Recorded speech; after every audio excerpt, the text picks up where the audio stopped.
আল্লাহ তাআলা ওযুর উপরে একটা বিকল্প আমাদেরকে দিলেন। আল্লাহ তাআলা বলেন, যদি তোমরা অসুস্থ হও, যে অসুস্থতার কারণে পানি ব্যবহারে সক্ষমতা থাকে না, পানি ব্যবহারে অসুস্থতার কারণে কেউ যদি অক্ষম হয়ে যায়, আও আলা সাফার, যদি কেউ সফরে থাকে, এমন অবস্থায় আছে সফরের কারণে তার কাছে পানির কোনো সরবরাহ নাই,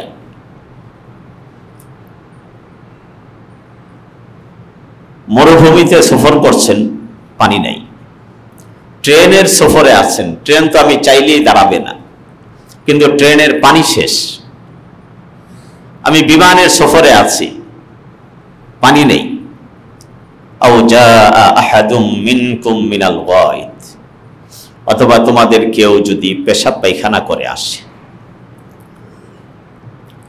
তো আমরা জানি যে পেশাব পায়খানা, যেটাকে আমরা এক কথায় ইস্তেঞ্জা বলি, ইস্তেঞ্জার পরে ওযু করতে হয়। আমার যদি নামাজ পড়তে হয়, কোরআনে কারীম যদি স্পর্শ করতে হয়, বাইতুল্লাহর তওয়াফ করতে হয়, তাহলে আমাকে ওযু করতে হবে। কিন্তু আমার ওযু ভেঙে গেছে পেশাব পায়খানা করার কারণে। এই অবস্থায় আউলা মাস্তুমুন নিসা, অথবা কারো যদি দাম্পত্য সম্পর্ক স্থাপনের কারণে কারো উপরে গোসল ফরজ হয়, ফালাম তাজিদু মা, তারপরে তার কাছে যদি পানি না থাকে। এই সমস্ত কথার সারাংশ হচ্ছে, যদি নামাজ আদায়কারী ব্যক্তি পানি ব্যবহারে অক্ষম হয়, পানি আছে কিন্তু ব্যবহারের সক্ষমতা নাই অসুস্থতার কারণে, সে সুস্থ কিন্তু তার কাছে পানি নেই, যেভাবেই হোক যদি পানি ব্যবহারে অক্ষম হয়, আল্লাহ তাআলা বলেন ফালাম তাজিদু মা, তারপরে যদি তিনি পানি না পান, ফাতায়াম্মামু সাঈদান তাইয়্যিবা, আল্লাহ বলেন তাহলে তুমি পবিত্র মাটি দ্বারা তায়াম্মুম করে নাও। পানির ব্যবস্থা নাই অথবা পানি ব্যবহারের ক্ষমতা নাই, এই সমস্ত অবস্থায় আল্লাহ সুবহানাহু ওয়া তাআলা আমাদেরকে বিকল্প দিলেন, বললেন ফাতায়াম্মামু সাঈদান তাইয়্যিবা, পবিত্র মাটি দ্বারা তায়াম্মুম করে নাও। মাটি পবিত্র হওয়া, তা স্বাভাবিকভাবে মাটি পবিত্র। আমি যখন কোথাও মাটি দেখব, আমি সেই মাটিকে পবিত্র ধরে নিব, কারণ আল্লাহ মাটিকে পবিত্র হিসাবেই সৃষ্টি করেছেন। তবে যদি আমার কাছে কোনো বাহ্যিক প্রমাণ থাকে যে এই মাটিতে পেশাব আছে, এই মাটিতে পায়খানা আছে, অথবা অন্য কোনো নাপাক এই মাটিতে পড়েছে, তখন এটাকে আমি নাপাক বলব। কিন্তু মাটি স্বাভাবিক অবস্থায় পবিত্র। পবিত্র মাটি দ্বারা আল্লাহ তাআলা আমাদেরকে তায়াম্মুম করতে বলেছেন। আল্লাহ তাআলা বলেন ফামসাহু বিওজুহিকুম ওয়া আইদিকুম মিন, আমার তায়াম্মুমটা কেমন হবে আল্লাহ তাআলা সেটা বর্ণনা করলেন, যে তায়াম্মুমে তোমার এক নম্বর কাজ হবে ফামসাহু বিওজুহিকুম, তুমি তোমার চেহারাকে মাসাহ করো। চেহারার যতটুকু অংশ ওযুতে ধোয়া ফরজ, ঠিক ততটুকু অংশ তায়াম্মুমে মাসাহ করা ফরজ। আমরা জানি যে ওযুতে মাথার যে জায়গা থেকে চুল ওঠা শুরু হয়, সেখান থেকে চিবুকের নিচ পর্যন্ত, এক কানের লতি থেকে আরেক কানের লতি পর্যন্ত এই পুরাটা চেহারা, এটাকে যেমন ওযুতে ধোয়া ফরজ, যদি ওযু করার সুযোগ না থাকে আমাকে তায়াম্মুম করতে হয়, এতটুকু মাসাহ করা আমার ফরজ। দুই নম্বর আল্লাহ তাআলা বলেন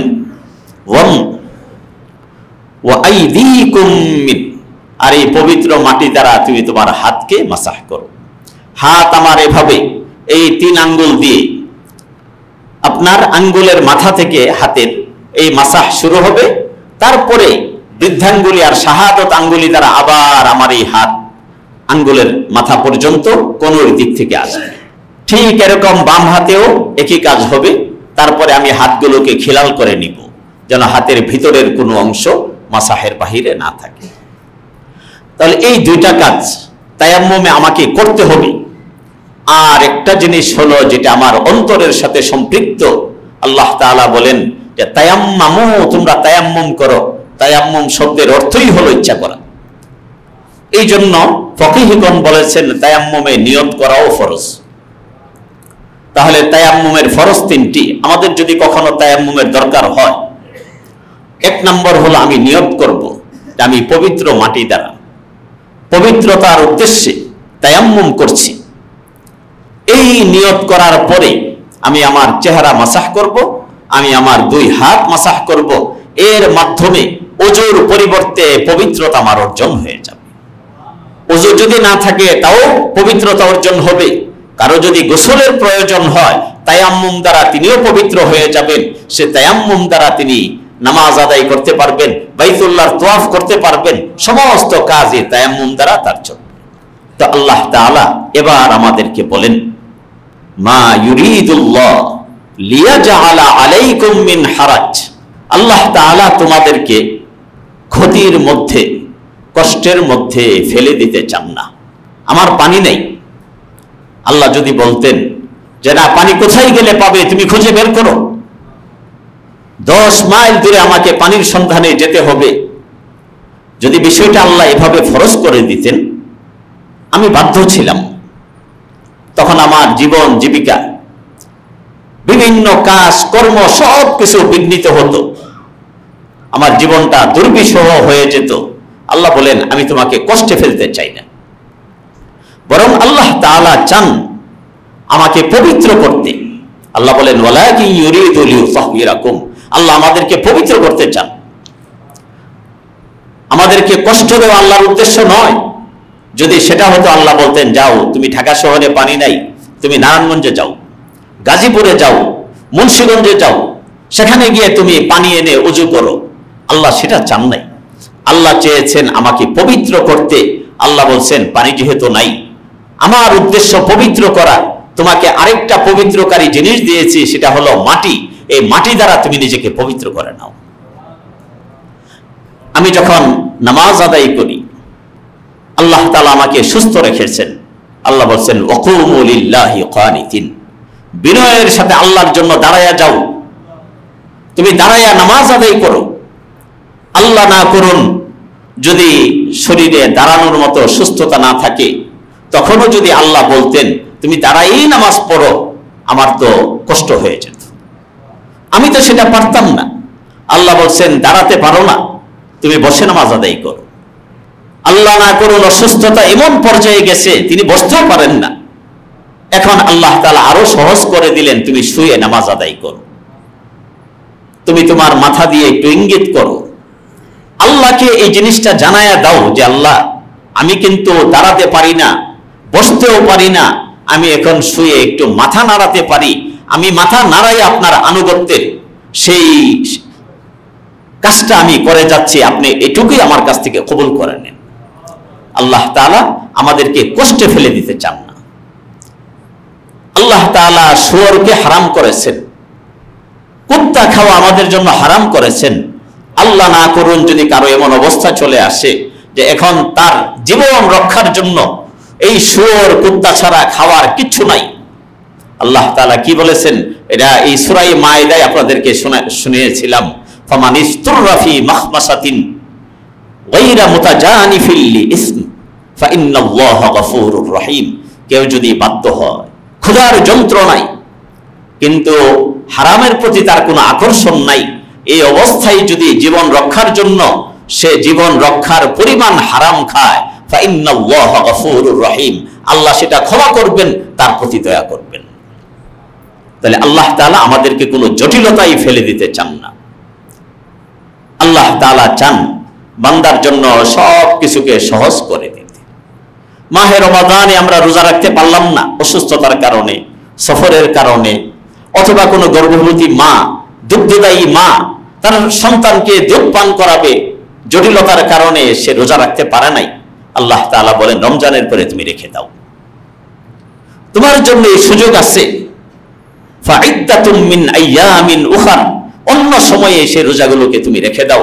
আল্লাহ এটা বলেন নাই তোমার অসুস্থতা আমি দেখব না, তোমাকে এখনই রোজা রাখতে হবে, তোমার গর্ভের সন্তান এটা আমি দেখব না, এখনই তোমাকে রোজা রাখতে হবে, তুমি সন্তানকে দুধ পান করাও, এখনই তোমাকে রোজা রাখতে হবে।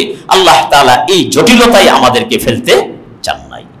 এজন্য কোরআনে কারীমে আল্লাহ ঘোষণা করেছেন, ইউরিদুল্লাহু বিকুমুল ইউসরা ওয়ালা ইউরিদু বিকুমুল উসরা। আল্লাহ তোমাদের সাথে সহজ আচরণ করতে চান, সব কিছু সহজ করে দিতে চান, আমাদেরকে আল্লাহ জটিলতায় ফেলতে চান না। এজন্য রাসূলুল্লাহ সাল্লাল্লাহু আলাইহি ওয়াসাল্লাম সাহাবাদেরকে বেশি প্রশ্ন করতে নিষেধ করেছেন। এক সাহাবা হুজুর হজের ব্যাপারে বললেন যে আল্লাহ তাআলা তোমাদের উপরে হজ ফরজ করেছেন। তো একজন জিজ্ঞেস করলেন, আফি কুল্লি আম ইয়া রাসূলুল্লাহ, এটা কি প্রতি বছরই ফরজ? হুজুর জবাব দেন নাই। তো বারবার জিজ্ঞেস করতেছেন, হুজুর রাগ করেছেন। বলছেন, আরে আমি তো সাহেবে শরীয়ত, আল্লাহ তাআলা শরীয়তের বিধিবিধান নির্ধারণের ক্ষমতা আমাকে দিয়েছেন। আমার জুবান থেকে যদি একবার বের হয় যে হ্যাঁ প্রতি বছর ফরজ, তাহলে তো প্রতি বছর ফরজ হয়ে যাবে। তোমরা কি পারবে প্রতি বছর হজ করতে? এজন্য আল্লাহ যেটাকে সহজ রেখেছেন এটাকে সহজ রাখা, এটাকে বেশি জটিল না বানানো। শরীয়তের ক্ষেত্রে আমাদের যতটা সম্ভব যে বেশি জটিল ভাবে এগুলো মানুষের সামনে উপস্থাপন না করা, যতটা সহনীয় ভাবে মানুষ যেন শরীয়ত আমল করতে পারে এবং সহজভাবে করতে পারে, এটাই আল্লাহর চাওয়া। তো আল্লাহ তাআলা বলেন, ওয়ালিয়ুতিম্মা নি'মাতাহু আলাইকুম, এর মাধ্যমে আল্লাহ তার নিয়ামতকে তোমাদের জন্য পরিপূর্ণ করে দিতে চান। দেখেন, তাহারাত বড় দামি জিনিস।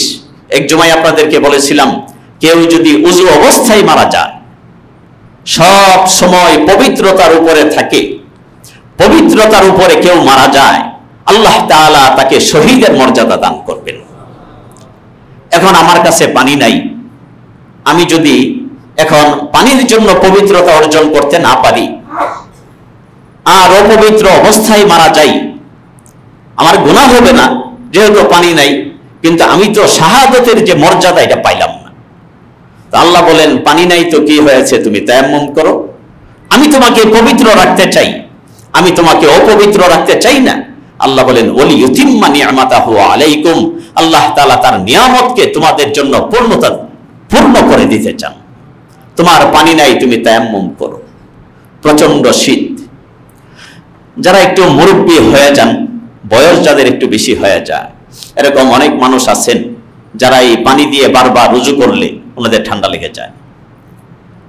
বাসায় পানি গরম করার লোক নাই, আর একটু বয়স বেশি হইলে তো এটা বুঝেন, বারবারে পানি গরম করতে বললে তো বাসায় সমস্যা হয়ে যাবে, যে এত বারবার কি উজু করতে হয় এই দুনিয়া থেকে, আপনি এত বড় মুমিন, হ্যাঁ পাক্কা ইমানদার হয়ে গেছেন, এ ধরনের কথাও অনেকের শুনতে হয়।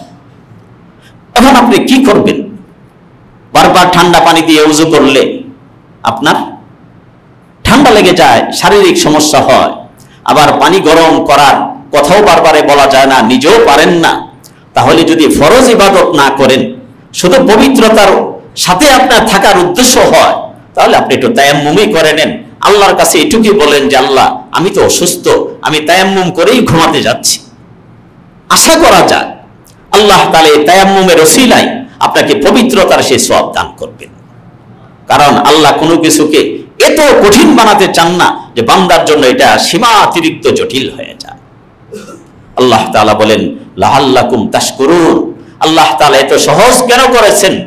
আল্লাহ সহজ করেছেন যেন তোমরা আল্লাহর শুকরিয়া আদায় করো। আল্লাহ তাআলা তার নিয়ামত আমাদেরকে দিয়েছেন, সেই নিয়ামত দেওয়ার মূল উদ্দেশ্য হচ্ছে আমরা যেন আল্লাহর শুকরগুজারি করি, আল্লাহর দরবারে কৃতজ্ঞতা করি। আল্লাহ তাআলা বান্দার কাছে কৃতজ্ঞতা চান।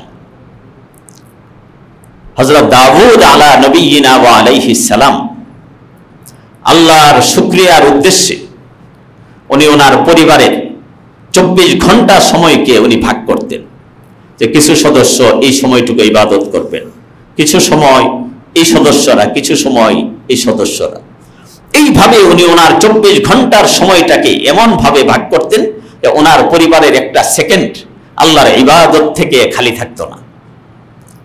উনি নিজে একদিন রোজা রাখতেন, একদিন রোজা ভাঙতেন, একদিন রোজা রাখতেন, একদিন ভাঙতেন, এভাবে ওনার জীবন উনি কাটাইছেন, যেটাকে সৌমে দাউদ বলা হয়। এত বেশি আল্লাহর ইবাদত বন্দেগী করতেন। সর্বশেষ উনি আল্লাহকে বললেন যে আল্লাহ, আপনার এত নিয়ামত আমি ভোগ করেছি, আপনার এত ইহসান, এত অবদান আমার উপরে, আমি অক্ষম আপনার এই নিয়ামতের শুকরিয়া আদায় করতে। আল্লাহর পক্ষ থেকে হযরত দাউদ আলা নবিয়িনা ওয়া আলাইহিস সালামের কাছে ওহী চলে এসেছে, দাউদ, তুমি শুকরিয়া আদায়ে অক্ষমতা স্বীকার করেছো, এই অক্ষমতা স্বীকার করার মাধ্যমে আমি আল্লাহর শুকরিয়ার হক তুমি আদায় করে ফেলেছো। আমরা তো 2 রাকাত নামাজ পড়ে নিজেকে অনেক কিছু ভাবতে থাকি, কে নামাজ পড়ে না তাকে নিয়ে আমরা তাচ্ছিল্য করি। আমি সামান্য হালাল এর উপরে চলার চেষ্টা করি, কার উপার্জনটা হারাম তাকে নিয়ে তাচ্ছিল্য করি। আমার স্ত্রী পর্দা করেন, আরেকজনের স্ত্রী পর্দা করেন না, তাকে নিয়ে তাচ্ছিল্য করি। আসলে কি আমি হকটা আদায় করতে পেরেছি? আমি তো পারি নাই। আমি কি আমার ভাইকে মসজিদে আনার জন্য আমার শ্রম, সাধনা, চেষ্টা আমি ব্যয় করেছি? আমি তো সেটা করি নাই। আমি আমার ভাইকে আল্লাহর দ্বীনের উপরে চলার জন্য তাকে যে দাওয়াত দেওয়ার কাজটা, ইসলামের দিকে ডাকার কাজটা, সেটা কি আমি করেছি? আমি তো করিনি। এরকম হাজারো ব্যর্থতা, হাজারো অক্ষমতা আমাদের আছে, কিন্তু আল্লাহর কাছে আল্লাহর এত নিয়ামত আমরা ভোগ করি। আমাদেরকে আল্লাহর কাছে শুকরিয়া আদায় করতে হবে। আর শুকরিয়ার সবচেয়ে বড় ধাপ সেটা হলো আল্লাহর কাছে এটা অন্তর থেকে উপলব্ধি করে স্বীকার করা যে আল্লাহ এত নিয়ামত আপনি দিয়েছেন, এটার শুকরিয়া আদায় করা আমার পক্ষে সম্ভব নয়। এটা যদি আমি করি তবেই শুকরিয়া আদায় হবে। এবার আল্লাহ তাআলা বলেন, ওয়াজকুরু নি'মাতাল্লাহি আলাইকুম, আল্লাহ যে তোমাদেরকে কত নিয়ামত দিয়েছেন এগুলোকে স্মরণ করো। এখানে যেহেতু একটা নিয়ামতের কথা বললেন, ওযুর জায়গায় আল্লাহ তায়াম্মুম দিয়েছেন, এবার আল্লাহ অন্যান্য নিয়ামতের কথাও স্মরণ করতে আমাদেরকে বলছেন, ওয়াজকুরু নি'মাতাল্লাহি আলাইকুম, আল্লাহর নিয়ামতের কথা স্মরণ করো। তো আমরা যদি আল্লাহর নিয়ামতের কথা স্মরণ করি, স্মরণ করতে করতে আমাদের স্মরণের মাত্রা শেষ হয়ে যাবে, কিন্তু নিয়ামত তখনও অবশিষ্ট থেকে যাবে। আল্লাহ তাআলা বলেন, ওয়া ইন তাউদ্দু নি'মাতাল্লাহ লা তুহসুহা, যদি আল্লাহর নিয়ামতকে তোমরা গণনা করো, লা তুহসুহা, গণনা করে সেই নিয়ামতকে কোনো সীমার ভিতরে আনতে পারবে না। এত বেশি নিয়ামত আল্লাহ আমাদেরকে দিয়েছেন। একজন মানুষ দৈনিক কত হাজার বার নিঃশ্বাস গ্রহণ করেন, নিঃশ্বাস ছাড়েন। আমরা মনে করি নিঃশ্বাস গ্রহণ করা একটা নিয়ামত, নিঃশ্বাস ছাড়া একটা নিয়ামত, এটা আমরা মনে করি, কিন্তু বাস্তবতা এরকম না। বরং একবার নিঃশ্বাস গ্রহণ করা একটা নিয়ামত, এই নিঃশ্বাসটা ভিতর থেকে ছাড়া এটা আরেকটা নিয়ামত। এইভাবে আমি যদি আমার একদিনের নিয়ামত গণনা করি, তাহলে দেখা যাবে অন্তত কত হাজার বার আমি নিঃশ্বাস নিলাম, হাজার বার নিঃশ্বাস ছাড়লাম। প্রতিদিন শুধুমাত্র আমার নাক দ্বারা আমি হাজার হাজার নিয়ামত গ্রহণ করছি এবং ছাড়ছি। তাহলে আমাদের যাদের বয়স 50, 60, 70 হয়েছে, 70 বছরের নিঃশ্বাসকে আপনি গণনা করেন, কত নিয়ামত আল্লাহ দিয়েছেন। আল্লাহ যদি এটা বন্ধ করে দিতেন, আমার হায়াত শেষ।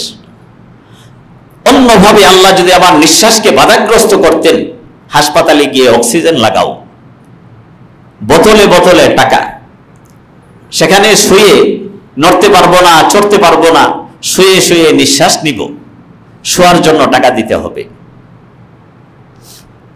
নিঃশ্বাস কষ্টের সাথে ঢুকছে, এটার জন্য টাকা দিতে হবে।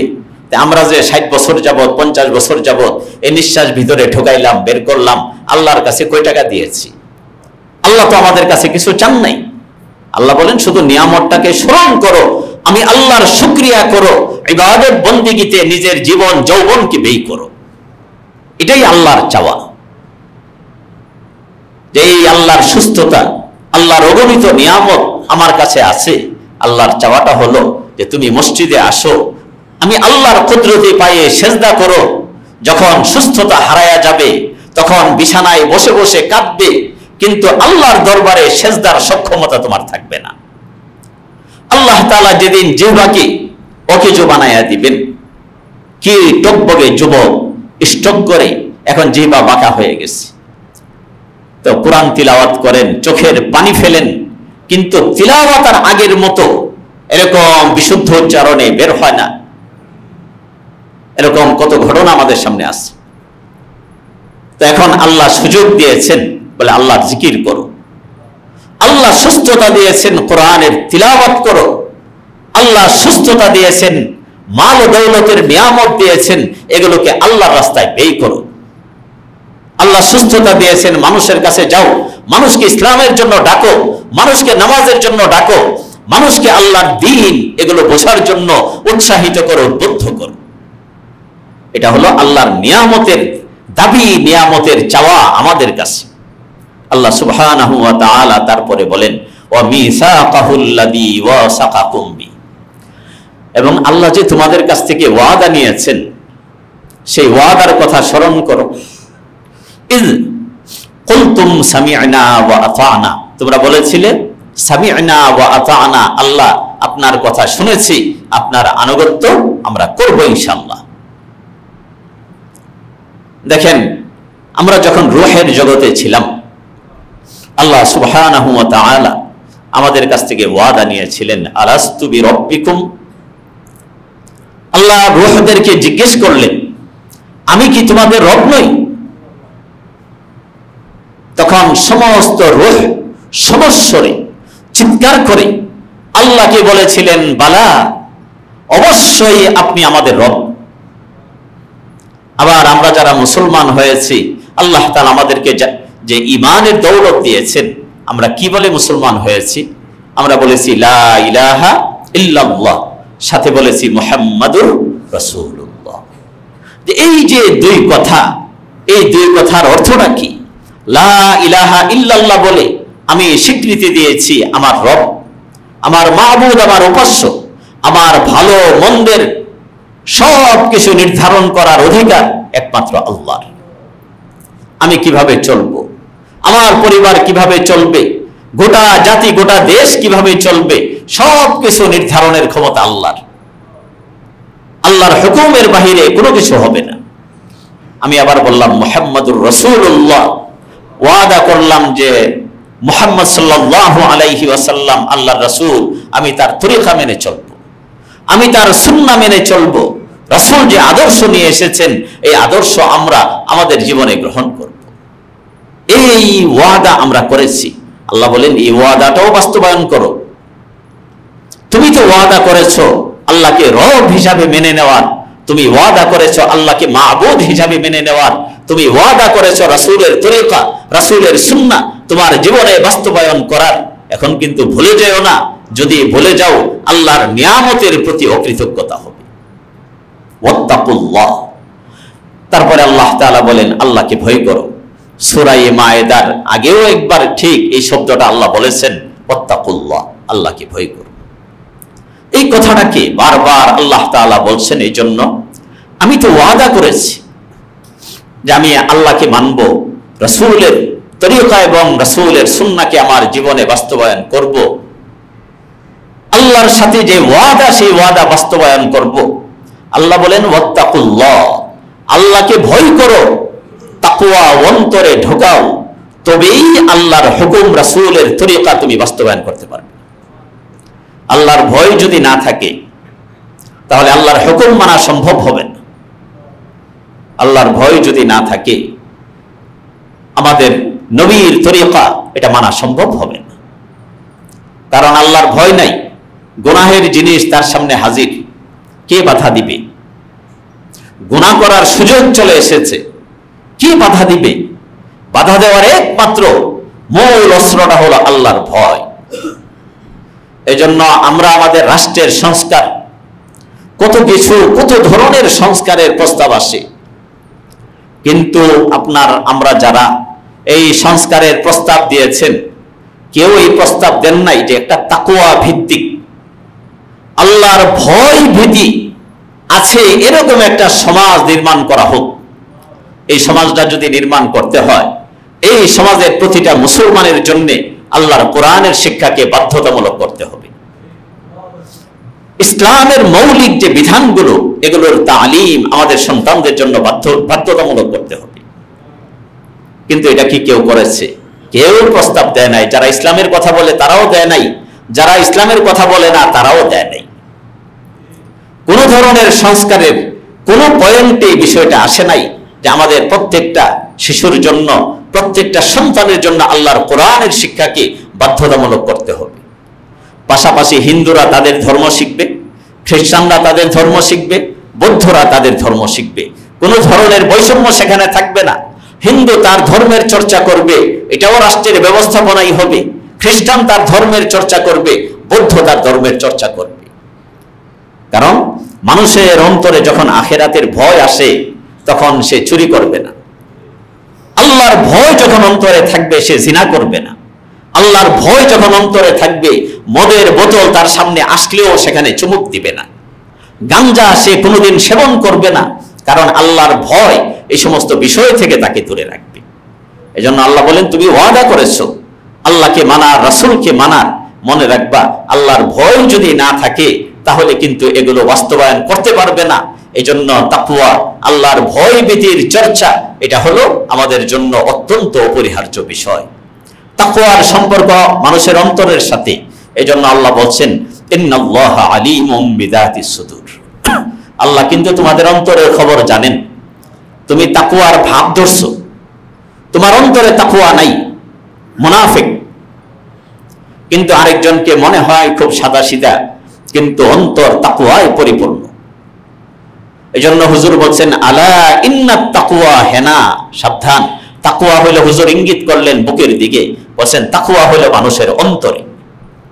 তাকওয়া মানুষের লেবাসে নাই, তাকওয়া মানুষের সুরতে নাই। তাকওয়ার সম্পর্ক হলো অন্তরে। তবে মনে রাখবেন, সেই অন্তরের তাকওয়ার প্রতিফলন মানুষের লেবাস, মানুষের সুরত দ্বারা ঘটে। এজন্য সুরত, বাহ্যিক আকার, আকৃতি, অবয়ব, এগুলোকে অস্বীকার করা যায় না। ইসলাম যে ধরনের সুরত এখতিয়ার করতে বলেছেন, যে ধরনের পোশাক পরিধান করতে বলেছেন, আমার দেহকে যেভাবে সাজাইতে বলেছেন, এটাও গুরুত্বপূর্ণ। তবে আমার অন্তরের ভিতরে তাকওয়া প্রবেশ করানো, এটা বেশি গুরুত্বপূর্ণ। অন্তরে যখন তাকওয়া ঢুকবে, আমার লেবাস ঠিক হয়ে যাবে, আমার সুরত ঠিক হয়ে যাবে, আমার কথা ঠিক হয়ে যাবে। তো আল্লাহ তাআলা এই আয়াতগুলোতে আমাদেরকে যে গুরুত্বপূর্ণ যে নির্দেশনা দিলেন, আল্লাহ তোমরা যদি ওযু না করতে পারো তায়াম্মুম করবে। আল্লাহ তোমাদেরকে জটিলতায় ফেলতে চান না। তো আল্লাহ তাআলা আমাদেরকে পবিত্র রাখতে চান। তো আমাদের চেষ্টা করা উচিত পুরা সময় পবিত্রতার উপরে থাকা। 2 নম্বর যে বিষয়টা, আল্লাহ তাআলা তার নিয়ামতের কথা স্মরণ করাইলেন, বললেন নিয়ামতের শুকরিয়া করো। নিয়ামতের শুকরিয়া না করলে নিয়ামত আল্লাহ ছিনিয়ে নেবেন।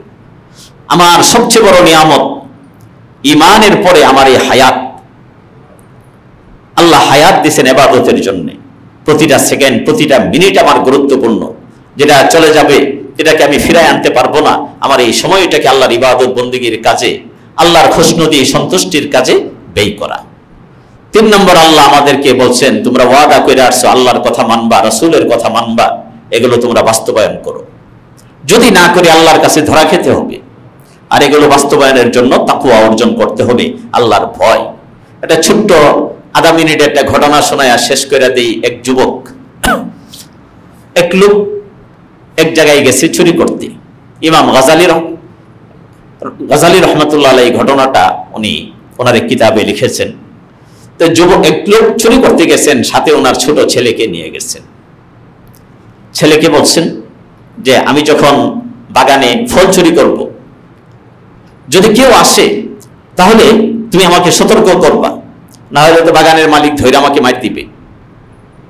তো যখন সে বাগানের গিয়ে ফল গাছে চড়েছে, ফলে হাত দিছে, ফলটাকে পারবে, এমন সময় ছেলে চিৎকার করে বলছে, ইয়ারানা আহাদ, ইয়া আবাতি ইয়ারানা আহাদ, আব্বা একজন আমাদেরকে দেখে ফেলছে, একজন দেখে ফেলছে। বাবা দৌড়াইয়া নাই মারছে। আয়েশা দেখে কেউ নাই, যেই কই লোক কই।